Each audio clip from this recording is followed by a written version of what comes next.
আচ্ছা, এই যে কল দিয়ে আমি জল বার করলাম, এটা কি হাত দিয়ে বার করতে পারবে? হাত দিয়ে জল কখনোই বেরোবে না, কারণ জল অনেক নিচে রয়েছে এবং এখানে একটা সরল যন্ত্র ব্যবহার করা হয়েছে। কল একটা সরল যন্ত্রের মতো কাজ করছে। এটা একটা লিভার। কোন শ্রেণীর লিভার তুমি কি জানো? জানো এর বলবাহু কোথায় আছে? জানো এর রোধবাহু কোথায় আছে? জানো এর আলম্ব বিন্দু কোথায় আছে? চলো আজ ক্লাসের মধ্যে আমরা পুরো ডিটেলস জেনে নেই প্রথম শ্রেণীর লিভার। তো চলো এই হ্যান্ড পাম্প কিভাবে কাজ করে আমরা একবার দেখে নিই। দেখো আমরা এখানে একটা বল দিচ্ছিলাম, এই পয়েন্টে আমি একটা বল প্রয়োগ করছিলাম, তাই না? তাহলে এই পয়েন্টটা হচ্ছে তোমার বল, বা আমরা ইংলিশে এফর্ট বলবো। তাহলে এই পয়েন্টটা হচ্ছে বল, এবং এই জল নিচের দিকে কোথাও একটা ছিল মাটির নিচে। তাহলে মাটির নিচে থেকে আমি এখান থেকে ভারটা উপরে তুলছি, তাই তো, বা রোদটাকে উপরে তুলছি এবং এখান দিয়ে এসে জল পড়ছে। তাহলে এই নিচের কোথাও একটা পয়েন্টে কি আছে, আমার ভার আছে বা রোদ আছে। এটাকে আমরা কি বলবো, লোডও বলে দিতে পারি, লোড বা ভার বা রোদ বলতে পারি। তাহলে এই পয়েন্টটা হলো আমার এফোর্ট বা বল, এবং এখান থেকে আমি ভার বা রোদকে উপরে তুলছি এবং একটা ফিক্সড পয়েন্টে এই যে কলের যে হাতলটা আছে একটা ফিক্সড পয়েন্টের সাহায্যে ও কিন্তু নড়াচড়া করছে। একটা ফিক্সড পয়েন্ট আছে, ওখানে সাহায্যে উঠছে নামছে। তাহলে এই ফিক্সড পয়েন্টটাকে বলা হচ্ছে কি বাবা, আলম্ব বিন্দু। এটাকে বলা হচ্ছে আলম্ব বিন্দু, বা আমরা ইংলিশে বলি ফালকাম। তাহলে এর সাহায্যে আমরা কি করতে পারছি, এখানে বল দিলাম, মাঝখানে আলম্ব বিন্দু থাকলো এবং নিচে দিয়ে কি হচ্ছে, ভার বা রোদটাকে আমরা জলটাকে উপরে তুলছি। এরকমভাবে কাজ করছে এবং এই প্রসেসে কাজ করে প্রথম শ্রেণীর লিভার, যেখানে মাঝখানে আলম্ব বিন্দু থাকে, মাঝখানে থাকে আলম্ব বিন্দু, আলম্ব বিন্দু মাঝখানে, এক সাইডে থাকে বল, এক সাইডে দিতে হবে তোমার কোথায়, রোদ দিতে হবে, এক সাইডে তুমি রোদ প্রয়োগ করবে। তাহলে এই কনসেপ্ট অনুযায়ী আমরা আরেকটা যন্ত্র দেখে নিই, চলো। তো আরেকটা প্রথম শ্রেণীর লিভার তোমাদের সামনে নিয়ে চলে এসেছি, দেখতে পাচ্ছ এটা বলা হচ্ছে দাড়িপাল্লা, বা এটাকে আমরা বলি সাধারণ তুলা যন্ত্র। এর সাহায্যে তোমরা জানো যে ভর মাপা হচ্ছে বিভিন্ন বস্তুর, এবং এখানে দেখো মাঝখানের একটা পয়েন্ট রয়েছে যার সাহায্যে এ কী করছে, ঘুরতে পারছে, দেখো এ ঘুরতে পারছে।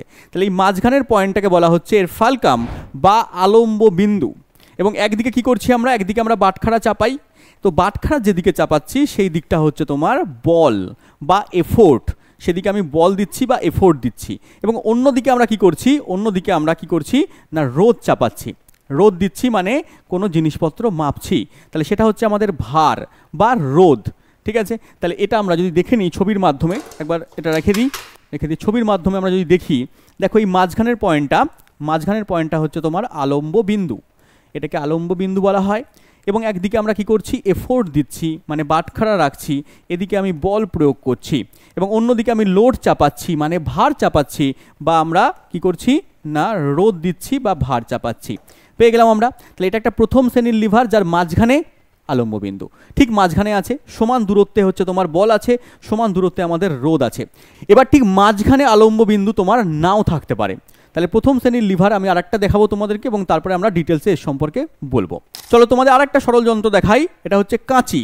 এটাকে ছাড়া কি করে আমরা বাঁচি। তাহলে এই কাঁচির মাঝখানে দেখো একটা পয়েন্ট আছে যার সাহায্যে কাঁচিটা রোটেট করতে পারছে। তাহলে এই মাঝখানের পয়েন্টটাকে বলা হচ্ছে কি বাবা, আলম্ব বিন্দু। মাঝখানের পয়েন্টটাকে কি বলা হচ্ছে, আলম্ব বিন্দু বলা হচ্ছে। ছবিতে দেখো এটাকে ফালকাম বা আলম্ব বিন্দু বলা হয়।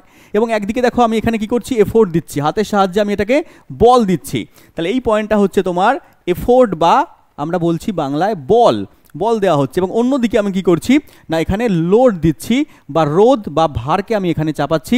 কাগজ কাটো, আঙুল কাটো, ঠিক আছে, আঙুল আমি কাটবো না, ঠিক আছে। তাহলে এটা হচ্ছে তোমার কি না, বল বা রোদ বলা হচ্ছে বা ভার বলা হচ্ছে। তো প্রথম শ্রেণীর লিভারের ক্ষেত্রে আমরা প্রত্যেকটা এক্সাম্পলে দেখলাম যে মাঝখানের কোনো একটা জায়গায় আলম্ব বিন্দু রয়েছে, ঠিক মাঝখানে নাও হতে পারে, এখানে হতে পারে, বা তোমার এখানে হতে পারে, বা তোমার এখানে হতে পারে, মাঝখানের কোনো একটা জায়গায় আলম্ব বিন্দু রয়েছে।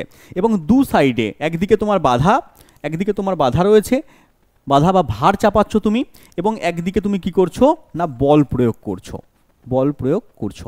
তাহলে একদিকে বল দিচ্ছি আমরা, একদিকে আমরা বাধা বা ভারকে চাপাচ্ছি, মাঝখানের কোনো একটা জায়গায় আমাদের আলম্ব বিন্দু রয়েছে। এটা হচ্ছে আমাদের প্রথম শ্রেণীর লিভারের ক্ষেত্রে হচ্ছে। এবং এই আলম্ব বিন্দু থেকে এই বাধা বা ভারের যে ডিস্টেন্স, এই ডিস্টেন্সটাকে আমরা বলছি রোদ বাহু বা ভার বাহু, বা ভার বাহু, এটাকে আমরা নাম দিচ্ছি।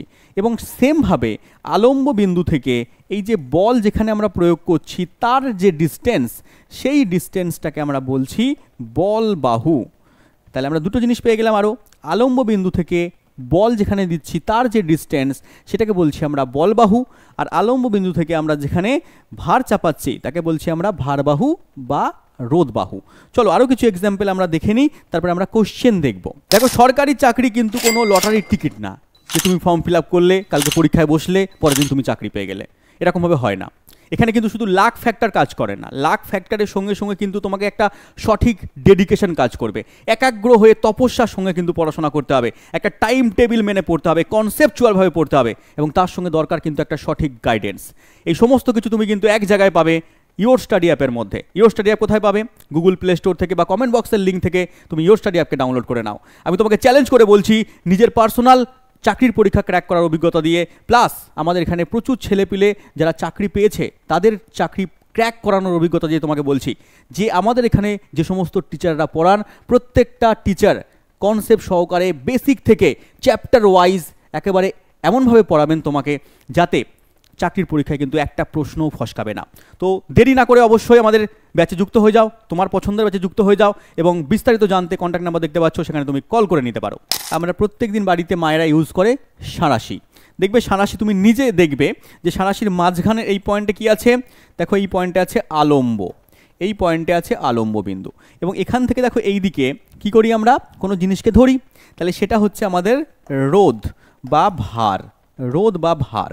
এবং আমাদের এই পয়েন্টে আমরা কি করি, হাত দিয়ে আমরা এটাকে একটা বল দিই, তাহলে এই পয়েন্টে কি রয়েছে, আমাদের বল রয়েছে, তাহলে এই পয়েন্টে রয়েছে বল। এবার দেখো আলম্ব বিন্দু কিন্তু ঠিক মাঝখানে নেই, কোথাও দেখবে আলম্ব বিন্দু ঠিক আছে ঠিক মাঝখানে থাকবে, যেমন আমরা দেখলাম যে দাড়িপাল্লার ক্ষেত্রে ঠিক মাঝখানে আছে, কোনো ক্ষেত্রে দেখবে এ বেটা রোধের দিকে একটু সরে এসেছে, ঠিক আছে, কোনো ক্ষেত্রে দেখবে আলম্ব বিন্দু আমাদের বলের দিকে সরে গেছে। এর জন্য কি কি এফেক্ট পড়ে সেটা আমরা বলবো, তার আগে আমরা কিছু কোশ্চেন দেখে নিই।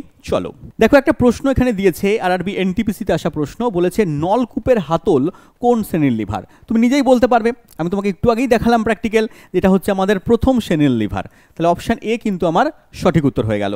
নেক্সট প্রশ্ন দেখো, এখানে আরআরবি গ্রুপ ডিতে আসা প্রশ্ন, দেখো বলেছে নিচের কোনটা প্রথম শ্রেণীর লিভার? এখানে কতগুলো উদাহরণ দেওয়া আছে, চিমটা, সাঁড়াশি, জাঁতি, মানুষের হাত। কি হবে সঠিক উত্তর? একদম সঠিক উত্তর হবে সাঁড়াশি। আমি একটু আগেই দেখালাম তোমাদেরকে, সাঁড়াশির মাঝখানে রয়েছে আলম্ব বিন্দু, একদিকে ভার একদিকে রোধ। যখনই দেখবে মাঝখানে আলম্ব বিন্দু আছে, মাঝখানে কোনো একটা জায়গায়, ঠিক মাঝখানে নাও হতে পারে, একটুখানি বলের দিকে বা একটু রোধের দিকেও হতে পারে, তাহলে সেটা হচ্ছে প্রথম শ্রেণীর লিভার কিন্তু হয়ে যাবে। নেক্সট প্রশ্ন দেখো, পরের প্রশ্ন এখানে এসএসসি সিএইচএসএল আসা প্রশ্ন, বলেছে প্রথম শ্রেণীর লিভারের আলম্ব বিন্দু কোথায় রয়েছে? প্রথম শ্রেণীর লিভারের আলম্ব বিন্দু একদিকে ভার থাকবে, একদিকে বল থাকবে, মাঝখানের কোনো একটা জায়গায় কি থাকবে, আলম্ব বিন্দু থাকবে। অপশন কি হবে এখানে? এক পাশে হবে না, ওপরে হবে না, নিচে হবে না, মাঝখানে হবে। এবার ঠিক মাঝখানে নাও হতে পারে, একদম মাঝখানে নাও হতে পারে, বলবাহুর দিকে বা রোধের দিকে থাকতে পারে। ক্লিয়ার? যেটা আমি দেখালাম। চলো পরের প্রশ্ন আমরা দেখে নিই। দেখো পরের প্রশ্ন এসএসসি এমটিএসে আসা একটা প্রশ্ন, বলেছে সাধারণ তুলা যন্ত্র কোন শ্রেণীর লিভার? তুমি কমেন্টের মধ্যে আমাকে বলবে সাধারণ তুলা যন্ত্র কোন শ্রেণীর লিভার। একটু আগে আমি দেখিয়েছি, অবশ্যই অ্যান্সার করতে পারবে। চলো আমরা আরও কিছু কনসেপ্ট দেখে নিই যে প্রথম শ্রেণীর লিভারের ক্ষেত্রে যান্ত্রিক সুবিধা কি হয়, আমরা কেন ব্যবহার করব লিভার, একটু তোমাকে বুঝিয়ে বলি। দেখো, কোনো যন্ত্র আমরা কেন ইউজ করি? কারণ আমরা যদি নিজেরা বল প্রয়োগ করি, যেমন কল থেকে জল আমরা নিজেরা হাত দিয়ে যদি তুলতে হতো, আমাদের বেশি বল প্রয়োগ করতে হতো, তাই না? আমরা যদি কোনো জিনিসকে দাঁড়িপাল্লার বদলে অন্য কোনো হাত দিয়ে বা কিছু দিয়ে মাপতাম, তাহলে আমাদের সেখানে অসুবিধা হতো, প্রপার পাওয়া যেত না ওয়েট, এবং তার সঙ্গে সঙ্গে আমরা সঠিক পরিমাপ করতে পারতাম না, আমাদের অসুবিধা হতো। বা কাঁচি দিয়ে আমরা কোনো জিনিসকে যে টুক করে কেটে ফেলছি, আমরা যদি হাত দিয়ে ঠিকমতো করতাম বা অন্য কিছু জিনিস ইউজ করতাম, সেক্ষেত্রে আমাদের অসুবিধা হতো। তাহলে এই জন্য আমাদের যন্ত্র ইউজ করার কনসেপ্ট এসেছে, এবং সেখান থেকে আমরা যান্ত্রিক সুবিধা পাই। এই যান্ত্রিক সুবিধা এটা কি হয়? এটা হচ্ছে যন্ত্র দ্বারা অতিক্রান্ত বাধা বাই যন্ত্রে প্রযুক্ত বল এর অনুপাতকে আমরা যান্ত্রিক সুবিধা বলি। তার মানে যান্ত্রিক সুবিধা মানে ওপরে হচ্ছে বাধা হবে, বা আমরা যেটাকে বলছি রোধ, ওপরে হচ্ছে বাধা বা রোধ, এবং নিচে হচ্ছে তোমার বল হয়ে যাবে। তাহলে ওপরে বাধা বা রোধ বা ভার বলতে পারো, রোধ বা ভার বলতে পারো, এবং নিচে হচ্ছে বল হয়ে যাবে। এই দুটোর অনুপাতকে আমরা বলছি যান্ত্রিক সুবিধা। এবার এই যান্ত্রিক সুবিধার সঙ্গে বলবাহু আর রোধবাহুর একটা সম্পর্ক আছে, সেটা তোমাকে একটুখানি দেখিয়ে দিই। দেখো, আমরা একটু আগেই বললাম যে আলম্ব থেকে এই বল, যেখানে বল প্রয়োগ করা হচ্ছে, তার যা ডিস্টেন্স, এটাকে বলছি আমি কি বাবা, বলবাহু।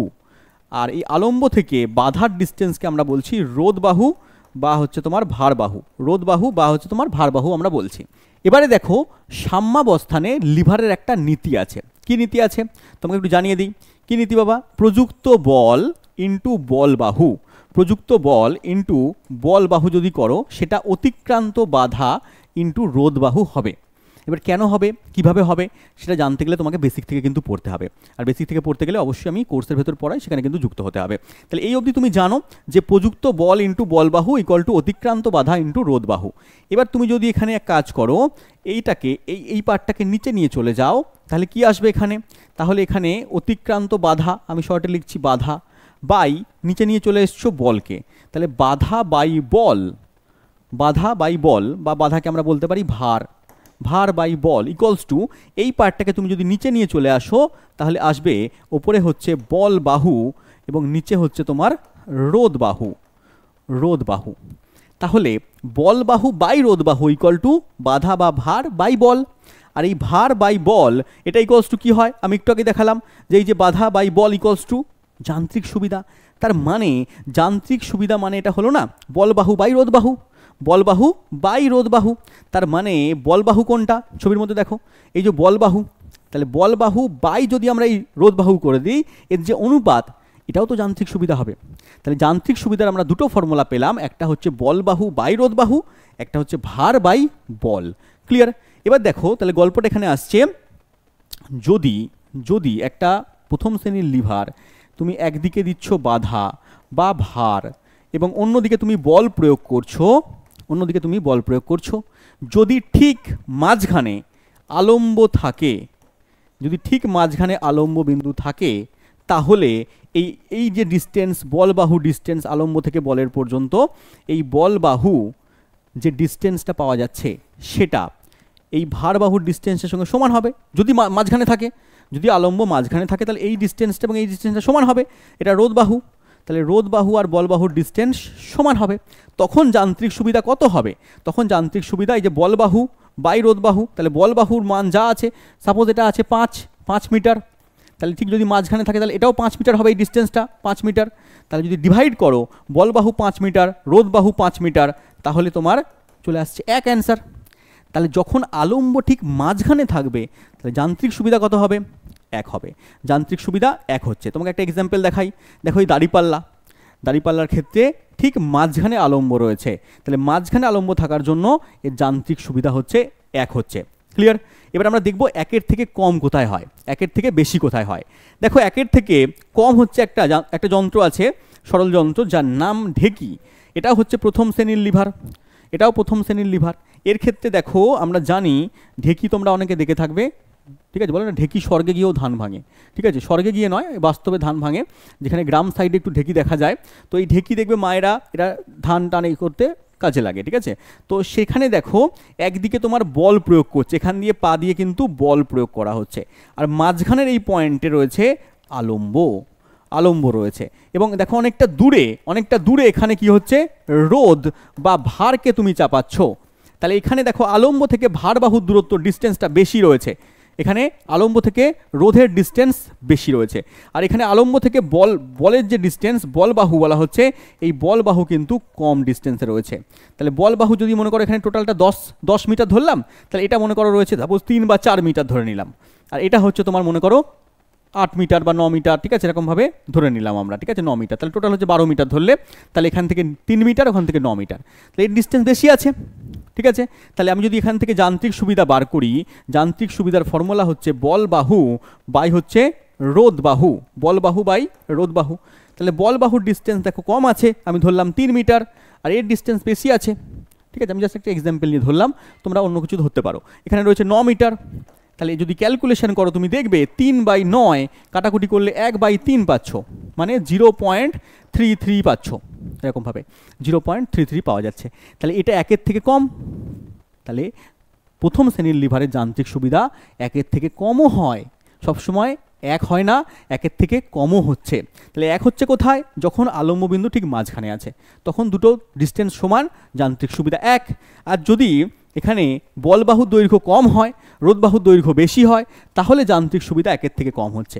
বলে স্যার যান্ত্রিক সুবিধা কি 1-এর থেকে বেশিও হয়? বললাম হ্যাঁ একদম হয়। প্রথম শ্রেণীর লিভারের আরেকটা এক্সাম্পল দেখো, এখানে যান্ত্রিক সুবিধা একের থেকে তুমি বেশি পাবে। এখানে আমি সাঁড়াশি নিয়েছি, দেখো সাঁড়াশির এই পয়েন্টে কি রয়েছে, আলম্ব বিন্দু রয়েছে, এই পয়েন্টে রয়েছে আলম্ব বিন্দু। তুমি এদিকে দিচ্ছ বল, দেখো এখানে এখানে তুমি বল প্রয়োগ করছো, তাহলে আলম্ব থেকে এই যে বলের ডিস্টেন্স, বল বাহু, এই বল বাহুর ডিস্টেন্সটা দেখো বেশি। আর রোধ বাহু, এখান থেকে তুমি কি করছো, রোধ বা ভার চাপাচ্ছ, ঠিক আছে। এই যে ভার বাহু বা রোধ বাহু, এই যে রোধ বাহু, এর ডিস্টেন্সটা কি আছে, কম আছে, কম আছে, ঠিক আছে। সাপোজ তুমি এখানে উল্টো ধরে নাও, এটা মনে করো সাপোজ একটা কিছু ধরে নিলে যে এখানে তুমি ধরলে এটা 2 মিটার, ঠিক আছে। হ্যাঁ, যদিও মিটারে হয় না, আরও কম হয়, সেন্টিমিটারে চলে আসে, তাহলে এটা 2 মিটার ধরলাম আমি। আর এখান থেকে এই যে ডিস্টেন্সটা রয়েছে, এই ডিস্টেন্সটা তুমি ধরে নিলে পারে 6 মিটার, ঠিক আছে। তাহলে যদি তুমি ভাগ করো বল বাহু বাই রোধ বাহু করো, তাহলে যান্ত্রিক সুবিধা বল বাহু ওপরে 6 মিটার আর নিচে রোধ বাহু রয়েছে এখানে 2 মিটার, তাহলে কাটলে কত আসছে এখানে 3, তাহলে যান্ত্রিক সুবিধা একের থেকে বেশি পেলে। তাহলে যেখানে বল বাহু বেশি রোধ বাহু কম, সেখানে যান্ত্রিক সুবিধা একের থেকে বেশি হবে। যেখানে বল বাহু ছোট রোধ বাহু বড়, সেখানে যান্ত্রিক সুবিধা একের থেকে কম হবে। আর যেখানে দুটো ডিস্টেন্স সেম হবে, সেখানে যান্ত্রিক সুবিধা তুমি 1 পাবে। মাথায় ঢুকেছে? তাহলে প্রথম শ্রেণীর লিভারের যান্ত্রিক সুবিধা একের বেশি হতে পারে, কম হতে পারে বা সমানও হতে পারে। তার এক্সাম্পল দিয়ে আমি বললাম, এবং এই যে নাম্বারগুলো নিলাম, কেন নিলাম, কারণ পরীক্ষার সময় তোমাকে অঙ্ক যদি দেয়, কোনো সময় বলবাহু বা রোধবাহু বলে দিল, যান্ত্রিক সুবিধা বার করতে বললো, তাহলে তুমি অঙ্কগুলোও করতে পারবে। সেই জন্য আমি নাম্বারগুলো দিয়ে তোমাকে বোঝালাম, যাতে পরীক্ষায় অঙ্ক আসলে তুমি করতে পারো। চলো আমরা কিছু কোশ্চেন দেখে নিই এবারে। দেখো প্রথম প্রশ্ন এখানে দিয়েছে আরআরবি এনটিপিসিতে আসা একটা প্রশ্ন, কোন প্রথম শ্রেণীর লিভারের যান্ত্রিক সুবিধা একের সমান হয়? কমেন্টের মধ্যে আমাকে বলবে একের সমান। একের সমান মানে ঠিক মাঝখানে আলম্ব বিন্দু আছে, এক পাশে রোধ এক পাশে ভার রয়েছে, রোধ বাহু ভার বাহু দৈর্ঘ্য সমান। কোনটা হবে? একদম সঠিক উত্তর কোনটা হবে? সাধারণ তুলা যন্ত্র, অপশান নাম্বার ডি। নেক্সট প্রশ্ন, এসএসসি সিজিএল আসা প্রশ্ন, কোন প্রথম শ্রেণীর লিভারের যান্ত্রিক সুবিধা একের থেকে কম হয়? একের থেকে কম কোনটায় হচ্ছে? ছবি তো দেওয়া আছে এখানে, দেখে বুঝতেই পারছো যে আলম্ব বিন্দু এই পয়েন্টে রয়েছে। এখানে নলকূপের ক্ষেত্রে আমি দেখালাম, প্র্যাকটিক্যালও দেখিয়েছি। তাহলে নলকূপের ক্ষেত্রে আলম্ব বিন্দু এখানে আছে, এখান থেকে দেখো ভার এখানে চাপানো হচ্ছে, ভার এখানে চাপানো হচ্ছে, তুমি এখান দিয়ে বল দিচ্ছ, তাহলে বল বাহুর ডিস্টেন্স কম, ভার বাহুর ডিস্টেন্স বেশি। যখন বল বাহুর ডিস্টেন্স কম হবে, ভার বাহুর ডিস্টেন্স বেশি হবে, তখন যান্ত্রিক সুবিধা একের থেকে কম হবে, তাই তো? তাহলে বল বাহু বাই ভার বাহু, তাহলে উত্তর হয়ে যাচ্ছে আমার নলকূপ, নলকূপের হাতল, বা আমি যে এক্সাম্পল দেখালাম ঢেকি, সেটার ক্ষেত্রেও হবে। চলো নেক্সট প্রশ্ন, বলেছে প্রথম শ্রেণীর লিভারের যান্ত্রিক সুবিধা কত হয়? আরআরবি গ্রুপ ডিতে আসা প্রশ্ন, প্রথম শ্রেণীর লিভারের যান্ত্রিক সুবিধা, ছেলেপেলে বেশিরভাগ ভুল করে দিয়ে চলে আসবে, অনেকে একের সমান, একের বেশি বা একের কম করবে, কিন্তু তিনটেই হবে, একের সমানও হতে পারে, কমও হতে পারে বা বেশিও হতে পারে। অপশান সি আমাদের সঠিক উত্তর। তাহলে এই জিনিসগুলো কিন্তু ভুল করলে হবে না।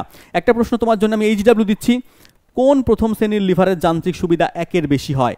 অপশান দেওয়া আছে, কোন প্রথম শ্রেণীর লিভারটা যান্ত্রিক সুবিধা একের বেশি হবে, তার মানে বলবাহু বড় হবে, রোধবাহু ছোট হবে।